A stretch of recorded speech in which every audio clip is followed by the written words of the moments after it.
नमस्कार. Health plus taste या चॅनलमध्ये तुम्हा सर्वांचं खूप मनापासून स्वागत.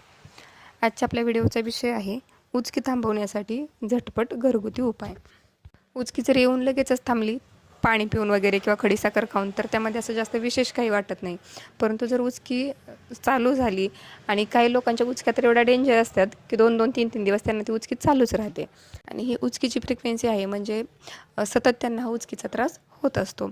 तर जेवण जर आपण खूप घाई गडबडीत केलं तर त्यामुळे उचकी लागू शकते किंवा पाणी पिताना असं अजिबात श्वास न घेता एकदम फास्टमध्ये पाणी पिलं जाणं तर त्यामुळे देखील उचकी लागते. किंवा जर खूप जास्त तिखट पदार्थ खाल्ला आणि त्या तिखट पदार्थाची गरज जर तुमच्या तोंडामध्ये तशीच साठवून राहिली तर त्यामुळे देखील उचकी लागते. मग अशा वेळी आपण घरगुती उपाय करतो किंवा डॉक्टरांकडे जातो आणि जर तुम्हाला तीव्र उचकीचा त्रास असेल, खूप सारखी सतत उचकी लागते आणि ती जर तुम्हाला बंद करायची असेल तर त्यासाठी आज मी तुम्हाला एक घरगुती उपाय सांगणार आहे. यासाठी तुम्हाला सुकलेले धने घ्यायचे आहेत आणि त्या सुकलेले धने हे एका चिलीममध्ये भरून त्याचा धूर तुम्हाला हळूहळू सोसेल असा ओढायचा आहे.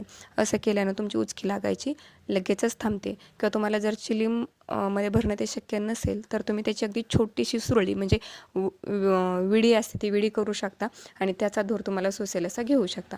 असं केल्यानं तुम्हाला उचकीपासून लगेचच आराम भेटतो. नक्की ट्राय करून बघा. रिझल्ट कमेंट करून सांगा. माहिती आवडली असेल तर व्हिडिओला लाईक करा, चॅनलला सबस्क्राईब करा. परत भेटू अशाच एका छानशा व्हिडिओमध्ये. तोपर्यंत धन्यवाद.